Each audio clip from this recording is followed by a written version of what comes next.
ओम शांति। आज 27 सितंबर 2023 की साकार मुरली। आज बाबा ने कहा, मीठे बच्चे, कालों का काल आया है तुम सबको वापस ले जाने। इसलिए याद से विकर्मों का बोझा खत्म करो, अपनी देह से मोह निकाल दो। प्रश्न, भक्तों की कौन सी पुकार जब बाप सुन लेते हैं तो भक्त खुश होने के बजाय दुखी होने लगते हैं। उत्तर, भक्तों पर जब दुख आता है तब कहते हैं, हे भगवान, मुझे इस दुख की दुनिया से ले चलो, मेरी स्पति दुनिया में दरकार नहीं।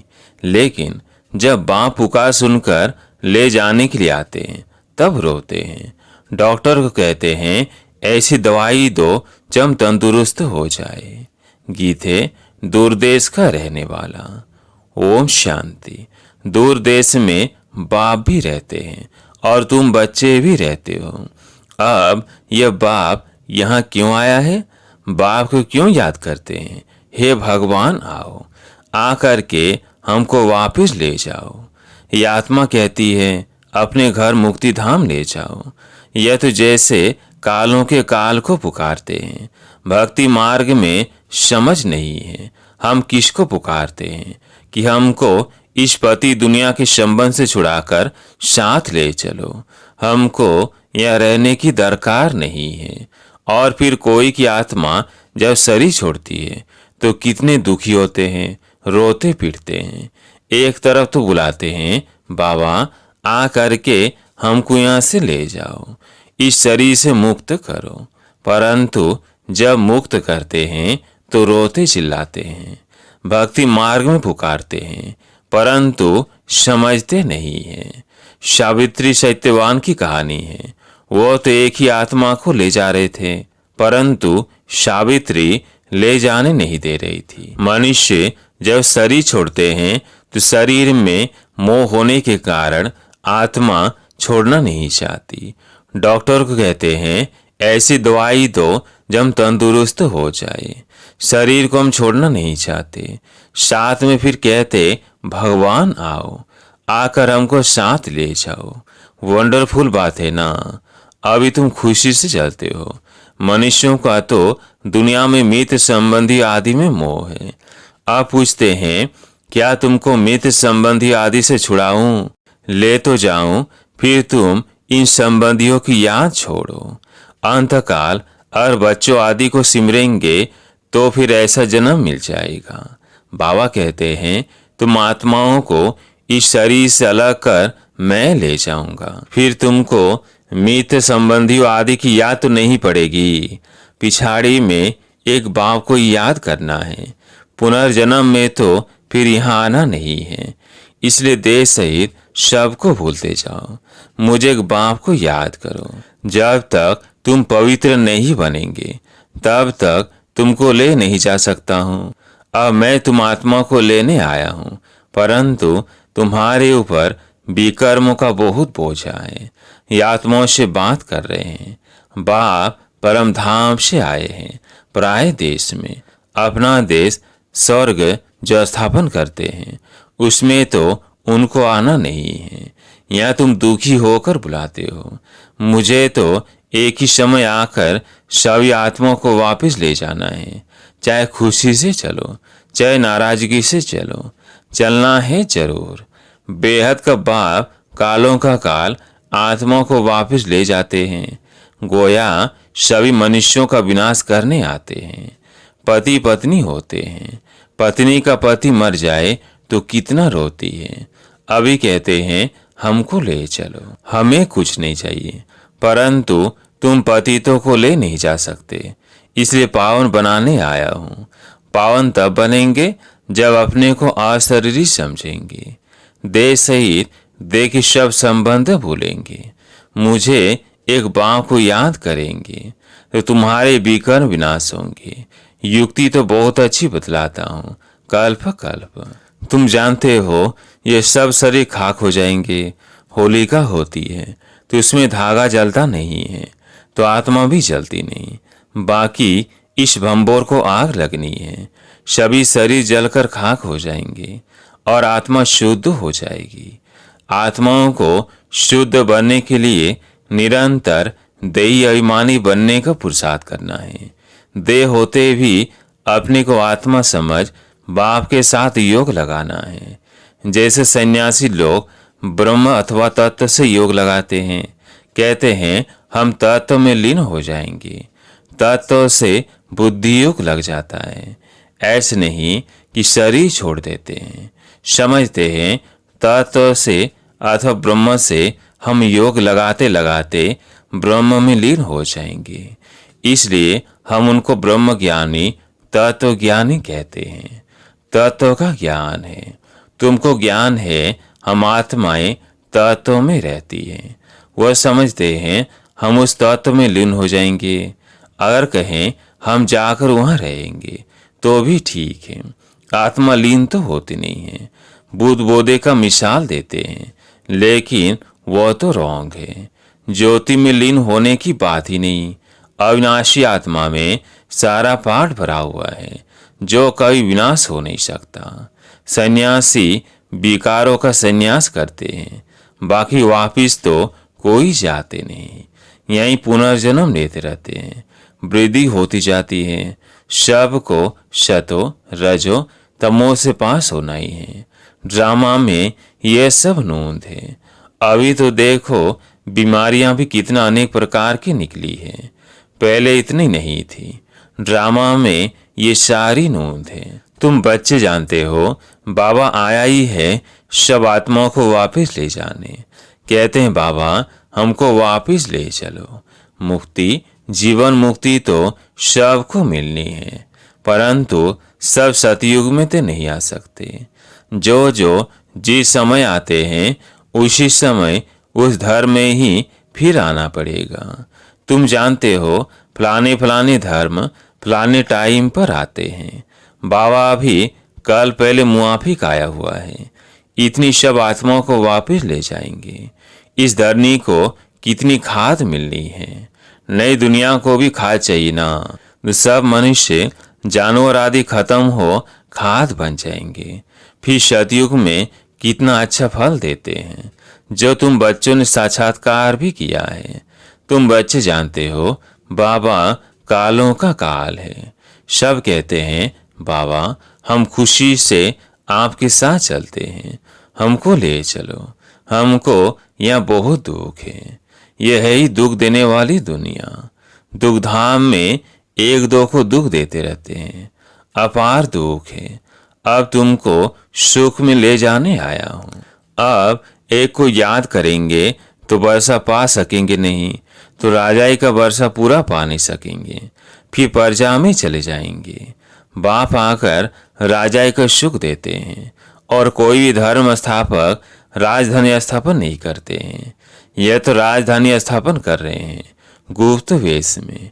कोई को पता नहीं है कि सतयुग में लक्ष्मी नारायण की राजधानी कैसे स्थापन हुई, शरीरधारी देवताएं कहाँ से आए, जबकि कलयुग में असुर थे। असुरों और देवताओं की लड़ाई तो चली नहीं है। न लड़ाई की बात है, न विकार की कटारी चलती है। फिर क्यों दिखाते हैं लड़ाई लगी, मूंझ गए हैं। सृष्टि तो वही है, सिर्फ समय बदलता है। यह बेहद का दिन, बेहद की रात। सतयुग त्रेता को दिन कहा जाता है। वहां तो लड़ाई होती नहीं, परंतु वो राजधानी उन्हों को कैसे मिली? कलयुग में तो राजधानी है नहीं। कहते हैं बाबा वंडरफुल है, आपकी स्थापना का कर्तव्य इतने बच्चों को सुखी बनाते हो। बाकी हाँ, अपने अपने पुरुषार्थ अनुसार ऊंच पद पा सकते हैं। तुम जानते हो 5000 वर्ष बाद परमपिता परमात्मा आते हैं। बल करके कोई प्रभु कोई गॉड कहते हैं। पिता तो है ना, पिता कहना कितना अच्छा है। ईश्वर हमारा पिता है। सिर्फ प्रभु कहने से इतना मजा नहीं आएगा। गॉड कहने से सर्वव्यापी समझ लेते हैं। फादर कहा जाए तो सर्वव्यापी कह न सके। अब तुम आत्माएं सुन रही हो, समझती हो हमारा बाबा आया हुआ है, हमको योग से पवित्र बना रहे हैं। तो बाप टीचर सदगुरु को याद करना पड़े। यहाँ बच्चों को भाषणा आती है सम्मुख रहने से। हम तो आत्मा है, इस शरीर से पाठ बजाते हैं। बाबा हमको लेने आए हैं। हम पुरुषार्थ करते हैं, बाबा से योग लगाए। बाबा को याद करते करते बाबा के पास चले जाएंगे।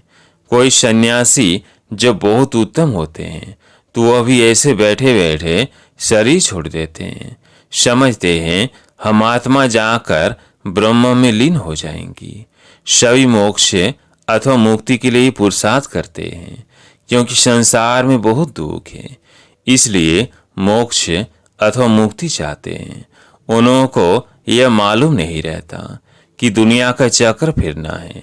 हमारा पाठ जरूर अविनाशी होना चाहिए। तुम्हारी बुद्धि जिन मिसल होनी चाहिए। जिनकी कहानी कहते हैं ना, बोला हमको काम दो नहीं तो खा जाएंगे। फिर उसको काम दिया, सीढ़ी चढ़ो और उतरो। तुमको भी बाप कहते हैं मेरे साथ बुद्धि योग लगाओ, नहीं तो माया जिन खा जाएगी। माया है जिन, योग लगाने नहीं देती है। अच्छे अच्छे पहलवान बहादुर को भी माया कच्चा खा जाती है। तुम जानते हो बाबा सिखलाने आया हुआ है। कहते हैं बच्चे अब सम्मुख आया हूँ, मुझे अब याद करो, नहीं तो माया जिन खा जाएगी। यह काम दिया जाता है तुम्हारे ही कल्याण के लिए। तुम विश्व के मालिक बन जाएंगे। अपने को आत्मा समझ शरीर का भान छोड़ देना है। सन्यासी माना देश है सब सन्यास, बाकी अपने को आत्मा समझना है। तुम जानते हो ज्ञान और योग बल से बाबा हमको सो देवी देवता बनाते हैं। राजाई स्थापन हो रही है, यह राजयोग है। यह बातें शास्त्रों में नहीं है। पांडव इतना राजयोग सीखे फिर क्या हुआ? बस जाकर पहाड़ पर कर मरे। फिर कैसे पता पड़े कि राजाई कैसे स्थापन हुई? अब इन बातों को तुम समझ सकते हो। बाबा कहते हैं अब मुझे याद करो और ट्रस्टी बनकर सीमत पर चलो। हर बात में राय लेते रहो। बच्चों आदि की शादी करानी है, मना थोड़ी करते हैं। हर एक का हिसाब किताब अलग है। जैसे जैसे जो बच्चे हैं उनका हिसाब देख राय दी जाती है। कहेंगे बच्चों को शादी करानी है, भल करो। पैसा तुम्हारे पास है तो मकान भल बनाओ, मना नहीं है। मकान आदि बनाए, बच्चों की शादी आदि कराकर हिसाब चुकतो करो। अभी समझते हैं कौन अच्छा पद पा सकते हैं, कितना डिफिकल्ट है। इसमें बड़ी दुरानदेशी बुद्धि चाहिए। राजाई पानी है, कम बात थोड़ी है। जब तक काम खलास हो जाए, बच्चों आदि का हिसाब चुकतू कर छुट्टी करो। कोई से हिसाब है, कर्जा है, वो तो पहले उतारो। यह भी समझने की बात है। कन्याओं को कोई बोझा नहीं होता है। क्रिएटर को सब काम खलास करना है, फिर बाबा बारिश बना सके। माया भी अच्छी रीति खटकाएगी, परंतु तुम यह भी समझते हो बाबा तो बहुत मीठा है, सबको पवित्र बनाए वापस ले जाने आए हैं। ऐसे बाप में तो बहुत लाभ होना चाहिए। मीठी चीज है ना। सतयुग में अपार सुख है, इसलिए स्वर्ग सब याद करते हैं। कोई मरता है तो कहते हैं स्वर्ग पधारा। कितना मीठा नाम है। जो पास्ट हो जाता है उसका फिर भक्ति मार्ग में नाम वाला रहता है। सतयुग त्रेता में तो यह बातें नहीं होती। तो बाबा ने जीन का काम दे दिया है। अपने को आत्मा समझ मुझे याद करो, नहीं तो माया रूपी जीन तुमको खा जाएगा। याद करना पड़े। आत्मा निश्चय कर बाप को याद करना है। हाँ, शरीर निर्वाह अर्थ कर्म तो करना ही है। 8 घंटा तो शरीर निर्वाह के लिए चाहिए, क्योंकि तुम कर्म योगी हो। फिर तुम पुरुषार्थ करो 8 घंटा। अपने पुरुषार्थ के लिए भी निकालो। अपने को ऐसे समझो बस हम बाबा के बन गए। ये शरीर तो पुराना है, इससे ममत्व मिट जाना है। मिटते मिटते याद करते करते और किसका ममत्व रह गया तो राज्य भाग्य पा नहीं सकेंगे। विश्व का मालिक बनने में मेहनत चाहिए। बाबा आया है दुख धाम से लिबरेट कर ले जाने, इसलिए उनको लिबरेटर और गाइड पतित पावन कहते हैं। पंडा भी है, समझाना है। रावण राज का विनाश और राम राज की स्थापना करने बाप को आना पड़ता है। वही शांति की स्थापना करते हैं। उनके जो मददगार बनते हैं उनको पीस प्राइज मिलती है। पीस स्थापन करने वाला ही पीसफुल राज्य देते हैं। वही मोस्ट बिल्डेड बाबा हैं जो हमको कल्प कल्प वर्षा देते हैं। जितना सीमत पर चलेंगे तो श्रेष्ठ बनेंगे। तुम जानते हो श्री श्री से हम श्री लक्ष्मी श्री नारायण बनते हैं। एक ही जन्मों के लिए सूर्यवंशी चंद्रवंशी राजधानी स्थापन हो रही है। अच्छा, मीठे मीठे सिकिले बच्चों प्रति माता पिता बाप दादा का याद प्यार और गुड मॉर्निंग। रूहानी बाप की रूहानी बच्चों को नमस्ते। हम रूहानी बच्चों की रूहानी बाप दादा को याद प्यार गुड मॉर्निंग नमस्ते नमस्ते। धारणा के लिए मुख्य सार। पहला पॉइंट है, दुरानदेशी बन कर्म बंधन को समाप्त करना है। कोई भी हिसाब किताब व कर्जा है तो उसे उतार हल्का बन बारिश बन जाना है। दूसरा पॉइंट है, कर्म योगी बन कर्म भी करना है। साथ साथ 8 घंटा सौ की पुरुषार्थ में देना है। सभी से मौत जरूर मिटाना है। आज प्यारे मीठे बाबा का वरदान, प्रवृत्ति में रहते भी समर्पित हो सेवा की धुन में रहने वाले बाप दादा के दिल तख्त नशीन भव। प्रवृत्ति में रहते भी समर्पित हो सेवा की धुन में रहने वाले बाप दादा के दिल तख्त नशीन भव। जो बच्चे प्रवृत्ति में रहते भी समर्पित हैं उनके सहयोग से सेवा का वृक्ष फलीभूत हो जाता है। उनका सहयोग ही वृक्ष का पानी बन जाता है। जैसे वृक्ष को पानी मिलने से अच्छा फल निकलता है, ऐसे सहयोगी आत्माओं के सहयोग से वृक्ष फलीभूत होता है। ऐसे सेवा की धुन में सदा रहने वाले, प्रवृत्ति में रहते समर्पित हो चलने वाले बच्चे बाप दादा के दिल तख्त नशीन बनते हैं। स्लोगन, कम से कम समय में संकल्पों को मोड़ने और ब्रेक लगाने की युक्ति सीख लो तो बुद्धि की शक्ति व्यर्थ नहीं जा सकती। अच्छा, ओम शांति।